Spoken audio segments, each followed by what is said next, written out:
बिहार सरकार के द्वारा चलाए जा रही जनसंवाद कार्यक्रम में गिनाए जा रहे सरकार के द्वारा किए गए विकास की योजनाओं के बारे में बिहार के मुजफ्फरपुर जिले के कुर्नी प्रखंड अंतर्गत सोनबरसा पंचायत में बिहार सरकार के द्वारा चलाई जा रही जनसंवाद कार्यक्रम में मुजफ्फरपुर जिला अधिकारी प्रवण कुमार पहुंचे। आपको बता दें कि कार्यक्रम सोनबरसा पंचायत के मुखिया मोहम्मद गुलाम रसूल के नेतृत्व में किया गया। मंच का संचालन प्रखंड पंचायती राज पदाधिकारी गौतम आनंद ने किया। बिहार सरकार पूरे बिहार में जनसंवाद कार्यक्रम जिलाधिकारी व अन्य अधिकारियों को पंचायत में भेजकर पंचायत में बैठे अंतिम पायदान के लोगों के साथ जोड़ने की एक पहल कर रही है। मतलब ये है कि सरकार के बीत रहे 15 साल से अधिक के समयकाल में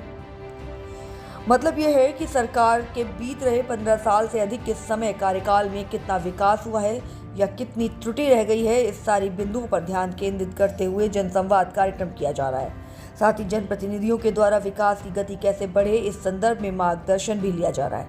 सोनबरसा पंचायत भवन के प्रांगण में जनसंवाद कार्यक्रम में सैकड़ों लोग मौजूद रहे। वहीं जिलाधिकारी प्रणव कुमार ने सरकार के द्वारा चलाए जा रहे विकास के विभिन्न योजनाओं से भी अवगत कराया और किसी भी प्रकार की जन समस्याओं से जुड़ी मामलों को लेकर संबंधित अधिकारी से सीधा मिलने व निष्कर्ष निकालने की ओर इशारा भी किया। वहीं जिलाधिकारी प्रणव कुमार ने कहा कि जनप्रतिनिधियों का सहयोग जनसंवाद कार्यक्रम में पूरे जिले के विभिन्न प्रखंडों में भरपूर सहयोग मिल रहा है, जिससे ये कार्यक्रम सफल हो रहा है और आगे भी उम्मीद है कि सभी जनप्रतिनिधियों का सहयोग मिलता रहेगा। वहीं कुर्नी बीजेपी विधायक केदार प्रसाद गुप्ता भी जनसंवाद कार्यक्रम के मंच पर मौजूद थे। कुर्नी प्रखंड के विभिन्न पंचायतों से आए दिन भ्रष्टाचार के मुद्दों पर पत्रकारों के सवाल पर जिलाधिकारी प्रणव कुमार ने प्रश्न को दरकिनार करते हुए सरकार की सभी योजनाओं के बारे में बात करते हुए दिखाई दिए और संक्षेप में बात को बोलते हुए अपनी गाड़ी में बैठकर मुजफ्फरपुर के लिए रवाना हो गए। तो लिए चलते हैं मुजफ्फरपुर जिले के सोनबरसा पंचायत सरकार भवन पर, जहां पर जनसंवाद कार्यक्रम में क्या कुछ चल रहा है। बिहार संवाददाता जीकेपी राजू के साथ सहयोगी मंजय कुमार की देखिए ये खास रिपोर्ट। एवं इस प्रखंड के विभिन्न पंचायतों से आए हुए आदरणीय मुखियागण एवं इस कार्यक्रम की शोभा बढ़ा रहे इस पंचायत के तमाम मीडिया कर्मी, काफी खुशी हो रही है इस स्थान पर आकर और काफी बड़ी संख्या में काफी लंबे समय से आप लोगों ने इस कार्यक्रम में स्वीकार कर इस कार्यक्रम की शोभा बढ़ाई है, इस कार्यक्रम का मान बढ़ाया है। मैं एक बार पुनः इस कार्यक्रम के उद्देश्य पर दो शब्द बताना चाहूंगा। यह कार्यक्रम जनसंवाद कार्यक्रम है। जनसंवाद का सिद्धांत हुआ जनता से संवाद, एक पक्षीय नहीं बल्कि द्विपक्षीय। आपकी भी सुना विधायक जी के माध्यम से जो विधायक जनप्रतिनिधि होते हैं, आप लोगों की आवाज होते हैं, उनके माध्यम से हम लोगों ने कुछ बातें सुनी। कुछ माननीय यहाँ के अन्य जनप्रतिनिधिगण ने यहाँ पर जिला परिषद पंचायत समिति सभी जनप्रतिनिधि उपस्थित हैं, उन लोगों ने भी आपकी बातों को रखा है। और मैं ये भी बताना चाहूँगा कि जो स्टॉल यहाँ पर लगे हुए थे और विशेष रूप से जो यहाँ पर एक शिकायत या सुझाव फीडबैक देने के लिए जो स्टॉल लगा हुआ था, उस पर 50 से अधिक सुझाव फीडबैक या जो शिकायतें थी, समस्याएं थी, उनको भी नोट किया गया। क्योंकि आपकी तरफ से जो बातें आनी थी वो बातें हम लोगों तक पहुंची है और विश्वास मानिए तो सभी एक आवेदनों पर गंभीरता से हम लोग विचार करके जो तुरंत करने लायक होगा उसको तुरंत उसका विस्तार किया जाएगा। वैसे मामले जिसमें हमें राज्य स्तर से सहयोग की आवश्यकता होगी उनका हम लोग वहाँ से निराकरण कराएंगे। अभी माननीय विधायक जी ने अपने संबोधन में बताया एक सड़क के बारे में जो निर्माण तक आती है। मैंने जानकारी दी करीब 7 किलोमीटर की वो सड़क है, जिसमें 6 किलोमीटर ठीक है, 1 किलोमीटर के पुनर्स्थापन की आवश्यकता है।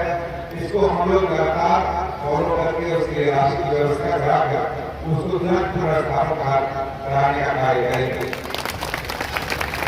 इस प्रखंड की ख्याति इस रूप में है कि ये पूरे बिहार का सबसे बड़ा प्रखंड है। और जब 6 महीना पहले जब हम लोग हेल्थ डिपार्टमेंट का रिव्यू कर रहे थे तो जानकारी मिली सिर्फ और सिर्फ एक लौटा यहाँ पर प्राथमिक स्वास्थ्य केंद्र है जो कि छोटी कोटरी में ब्लॉक के पास खाली है। तो मुझे बड़ा अच्छा लगा कि भाई दूसरा भी एक एडिशनल पीएससी ऐसा होना चाहिए जो 24 इंटू 7 चल सके और वहाँ डॉक्टर व्यवस्था होनी चाहिए, सारी व्यवस्थाएं होनी चाहिए। तब लोगों ने सुझाव दिया सर तुर्की में एक तुर्की को बना दिया। मैंने कहा भाई इससे तो छोड़े वो जो अगर मेन रोड पर है बगल बगल हो जाएगा, मनियारी डिस्ट्रिक्ट में डिस्ट्रिक्ट से होना चाहिए। और तब इस एडिशनल पीएससी को 24 इंटू 7 लोगों ने शुरू किया और जो कमियां हैं इसे उसको दूर करने का हम लोग प्रयास करेंगे। अभी इस बात को उठाया गया कि डॉक्टर्स की लगातार उपस्थिति रहे, इसको हम सुनिश्चित करेंगे। आज तो सारे डॉक्टर्स यहीं पर उपस्थित हैं, तो किसी भी जाकर हम लोग निश्चित रूप से औचक रूप से देखेंगे कि सारी व्यवस्थाएं सुदृढ़ हैं। आज का यह जो कार्यक्रम आयोजित हुआ है, इस कार्यक्रम का उद्देश्य है, जैसा मैंने बताया, जनता से संवाद, आपसे संवाद स्थापित करना, आपको अपनी योजनाओं के बारे में जानकारी देना कि जो योजनाएं आपको केंद्र में रखकर बनी है। सरकार शुरू से लेकर के अंत तक ऐसा कोई एरिया नहीं है मनुष्य के जीवन का जो जिसमें किसी न किसी विभाग के माध्यम से सरकार की योजना न हो। चाहे जब के पहले से बात करें तो जो महिलाएं हैं उनके गर्भधारण से लेकर बच्चे के जन्म से लेकर कभी रजिस्ट्री तक की बात करें तो हर एक क्षेत्र में योजनाएं, चाहे वो शिक्षा विभाग हो, स्वास्थ्य विभाग के बारे में आप लोगों ने भी देखा कि 400 से अधिक लोगों का स्वास्थ्य परीक्षण यहाँ किया गया। इसी प्रकार ICDS के माध्यम से लगातार कार्य चलाए जा रहे हैं।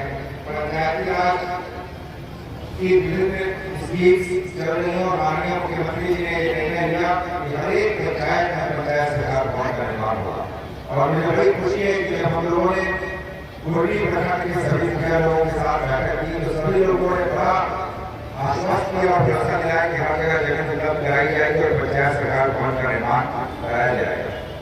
मैं आप लोगों से ये भी बताना चाहूँगा लगातार आप लोगों के लिए योजनाएं चला रही हैं और उसके माध्यम से जो फायदा पहुँचा और जहाँ यदि कोई गैप रह गया है, कोई शून्य रह गया है, कोई ऐसी स्थिति है कि आप तक वो योजनाएं नहीं पहुँची हैं, उन योजनाओं का लाभ सही तरीके से नहीं पहुँचा तो वो हम लोगों के पास आनी चाहिए। और यही जानने के लिए, यही सुनने समझने के लिए सरकार आपके द्वार, प्रशासन आपके द्वार उपस्थित है।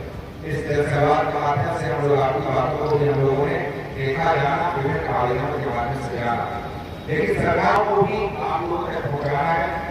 और मुझे पूरा विश्वास है कि जितने पहले से यहाँ का कार्यक्रम चल रहा है और बड़ी संख्या में आप लोगों की उपस्थिति थी और है, तो सभी वक्ताओं ने अपने अपने विभागों की सभी योजनाओं के बारे में आपको बताया होगा और विभिन्न स्टॉल लगे हुए हैं, दोनों किनारे स्टॉल लगे हुए हैं, चाहे वो जीविका का हो, चाहे अनुसूचित जाति जनजाति कल्याण विभाग का हो या स्वच्छता के लिए जो पंचायती राज विभाग है, ग्रामीण विकास विभाग है या आपूर्ति विभाग, राशन विभाग जो देता है, ये सभी विभाग में अपने अपने स्टॉल के माध्यम से ICDS डिपार्टमेंट में, लेबर डिपार्टमेंट में अपने अपने स्टॉल के माध्यम से अपनी योजनाओं के बारे में आपको विस्तार से जानकारी दी है और उनके विभागों के जो महत्वपूर्ण योजना है उसके पैम्फलेट्स भी उसके पास रखे गए हैं, किताब भी रखी हुई है जिसको ले सकते हैं, आप देख सकते हैं। आपने देखा होगा कि एक एक चीज लगातार सरकार विकास को केंद्र में रख करके पब्लिक को केंद्र में रखकर कर रही है और जो व्यापक बदलाव है वो महसूस करने की आवश्यकता है। आज हम लोग आ रहे थे विद्यालय से, बच्चियां निकल रही थी और साइकिल से चल रही थी, तो देख के काफी गर्व की अनुभूति हो रही थी। जो पहले पढ़ने की दिक्कत होती, आज बच्चियां बड़ी संख्या में साइकिल के साथ साइकिल से जाकर विद्यालय जा रही है, विद्यालय से वापस आ रही है। महिलाओं के पूरे जीवन स्तर में उनकी स्थिति में व्यापक बदलाव हुआ है। जो जीविका का कॉन्सेप्ट, जीविका ग्रुप जो आया, जो कॉन्सेप्ट आया, उसको पूरे भारतवर्ष में अपनाया गया है और आपस में पैसे का लेन देन। अभी कुछ लोगों ने बताया कि कुछ माइक्रो फाइनेंसिंग कंपनी यहाँ पर आती है और लोगों को बेवकूफ बना रही है। बड़ा आश्चर्य की बात करती है कि जब आज के डेट में हर एक जगह बैंक की व्यवस्था है और जीविका का ग्रुप बना हुआ है जो कि अपनी आंतरिक जो बचत है उस बचत के माध्यम से राशि रखती है और यदि किसी भी मेंबर को आवश्यकता होती है तो वो राशि कोई भी मेंबर ले सकता है और बहुत ही वापस मिल सकता है, आपकी जरूरत पूरी हो जाएगी।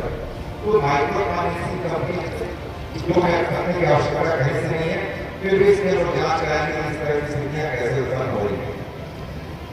सड़कें जो हम लोगों ने देखी, गाँव में सड़कें बनी हुई हैं। एक तो सड़कों के बारे में जो आपने बताया, निश्चित रूप से वो सरकार के जेहन में है, ध्यान में है और उसको पूरा किया जाएगा। आपको याद होगा कि किस तरह से बिजली के क्षेत्र में आमूल परिवर्तन हुआ। पहले साल याद आता था हम लोग भी बिहार के रहने वाले हैं। छपरा जिला में घर का जब शाम में 7 बजे जाते थे तो लालटेन और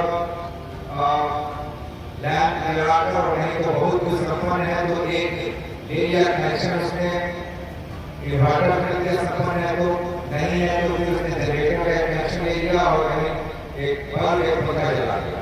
अब स्थिति है सर कि 22 घंटा से ज्यादा बिजली रहती है और बिजली जब कटती है और लाइट 2 घंटे 3 घंटे गायब रहती है तो लोग परेशान हो जाते हैं, बिजली कहाँ चली है। तो ये आमूल परिवर्तन सिर्फ और सिर्फ आपके सहयोग से हो पाया है और आप इसके लिए मुख्य रूप से आपको लोग निश्चित रूप से शुभकामना देना चाहेंगे कि आप लोगों ने विशेष रूप से पंचायती राज की विभिन्न संस्थाओं ने, मुखिया ने, वार्ड मेंबरों ने और यहाँ के नागरिकों ने व्यापक आमूल परिवर्तन लाया है। चाहे वो नाली गली की योजना हो, चाहे वो नल जल की योजना हो। नल जल की योजना भी अपने आप में एक ऐसा बिहार सरकार का कदम है जिसको पूरे देश ने अपनाया है और काफी सफल रहा है। स्कीम्स में कहीं समस्याएं आ रही तो उसके मेंटेनेंस की पॉलिसी आई है। यहाँ भी मुझे जानकारी मिली कि 1-2 जगहों पर पीएचडी के माध्यम से वहाँ पर कार्य कराया जाना है ताकि निर्बाध रूप से पेयजल की आपूर्ति सुनिश्चित हो सके। लेकिन उसके लिए भी स्कीम बना दी गई है और मेंटेनेंस की पॉलिसी है, चाहे वो सड़क हो, चाहे वो नाली गली हो, चाहे वो बिजली हो। पहले क्या होता था कि एक बिल्डिंग बन गई फिर उसको देखने वाला कोई नहीं है, जो टूट गया, खराब हो गया, जर्जर हो गया, साल का जर्जर है, रोड बन गया, टूट रहा है तो कोई बनाने वाला सिस्टम नहीं था। आप लोगों ने, आप लोग यहाँ के रहने वाले, आप लोगों ने मुजफ्फरपुर पटना सड़क देखा होगा, टूटा रहता था, सीमेंट में रहता था, 2 बसें जाती थी, लंबी लंबी रात स्थिति रहती है। अब स्थितियाँ काफी बदली हैं और एक चीज ऐसी हुई है जो शहरों को भी मात दे रहा है। अभी मैं लोगों को देख रहा था ड्रेस और यूनिफॉर्म पहन करके स्वच्छता दूत के रूप में लोग हैं, यानी कि हर एक गाँव के वार्ड से और वार्ड के घरों से जो वेस्ट निकल रहा है, जो कचरा निकल रहा है, उस कचरे का कलेक्शन करके, संग्रहण करके उसको कचरा प्रबंधन इकाई जो वेस्ट प्रोसेसिंग यूनिट है वहाँ पर ला करके उसका निस्तारण किया जाए। तो ये सब साफ पहले गाँव की बात नहीं होती। गाँव में ये सब सोचना भी आश्चर्यजनक है कि गाँव में नल का पानी हम पाएंगे, कोई कचरा कलेक्ट करने के लिए आएगा और बाहर करके कचरा के लिए जाएगा। ये सब गाँव में सोचने की बात नहीं थी, लेकिन आप लोगों के सहयोग से, सरकार के संकल्प से ये सारी चीजें सिद्ध हो पाई है। बहुत बड़ी बात है और ये सब आप लोगों के सहयोग से हो पाया है। अभी जो स्वास्थ्य सेवाएं मिल रही है या शिक्षा के लिए बात है, तो शिक्षा में जो व्यापक और आमूल परिवर्तन हो रहा है, लगातार बहालियां हो रही हैं शिक्षकों की और कार्य के न्यूज़पेपर में आप देख रहे होंगे बहुत बड़ी संख्या में, लाखों की संख्या में शिक्षकों की नियुक्ति हुई है। ग्राम पंचायतों में राजस्व कर्मचारी, पंचायत सचिवों की नियुक्ति हुई है। इसी प्रकार हर एक पंचायत में कार्यपालक सहायक की नियुक्ति हुई है। तो ये सभी चीजें प्रशासन को मजबूत करती हैं और प्रशासन के मजबूत होने का मतलब है कि जो नागरिक लाभ की योजनाएं हैं उन योजनाओं का सही तरीके से आप तक पहुंचना।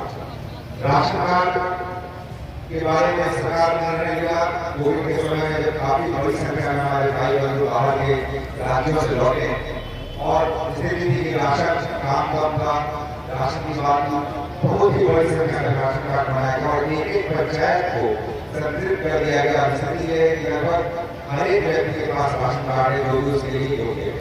इसी प्रकार जब इंदिरा गांधी वृद्धावस्था पेंशन योजना से सभी लोग पेंशन योजना में आच्छादित नहीं हो पा रहे थे हमारे बुजुर्ग, तो माननीय मुख्यमंत्री जी ने मुख्यमंत्री वृद्धजन पेंशन योजना निकाली, जिसमें 60 वर्ष से ऊपर कोई भी व्यक्ति, इनकम क्राइटेरिया कोई हो, आय की कोई सीमा नहीं, चाहे उसकी आय ज्यादा हो चाहे कम हो, यदि वो इच्छुक है पेंशन का लाभ मांगने के लिए उसको पेंशन योजना दी जाएगी। और मुझे खुशी इस पंचायत में लगभग सभी वृद्ध जो 60 साल से ऊपर है वो कवर है, जो नहीं कवर है बिल्कुल कवर हो सकते हैं। ये सारी योजनाएं आप लोगों के लिए है और माननीय मुखिया जी ने और इस प्रखंड विकास पदाधिकारी और प्रखंड के सभी पदाधिकारी कर्मियों ने काफी बेहतर आयोजन किया। और मैं चाहूँगा कि आप लोगों ने लगातार जो 4 घंटे से आप लोग यहाँ पर हैं तो सभी योजनाओं के बारे में आपने काफी विस्तार से गंभीरता से जानकारी ली होगी। इसके बावजूद यदि आप जानकारी लेना चाहेंगे और अपनी फीडबैक भी देना चाहेंगे कि ये काउंटर्स हमारे चलते रहेंगे, लेकिन समय की एक मर्यादा है, सीमा है और काफी देर से आप लोग अपने पंचायत के उत्थान, अपने पंचायत के विकास के लिए तत्पर होकर यहाँ बैठे हुए हैं। और आपकी इस जलसे को मैं सलाम करते हुए अपनी बात को समाप्त करूँगा और आप सभी लोगों का एक बार मैं आभार व्यक्त करता हूँ। बहुत बहुत धन्यवाद। जय हिंद, जय भारत। देखिए इन्हीं उद्देश्यों को लेकर कार्यक्रम चलता रहेगा। लोगों को सुनने के लिए, लोगों से संवाद स्थापित करने के लिए लोग एकत्रित हैं और सभी तरह की बातें की गई हैं। एक एक चीज जो सरकार की योजनाएं है बताया गया और सभी योजनाओं का क्रियान्वयन बेहतर तरीके से उसको सुनिश्चित कराया।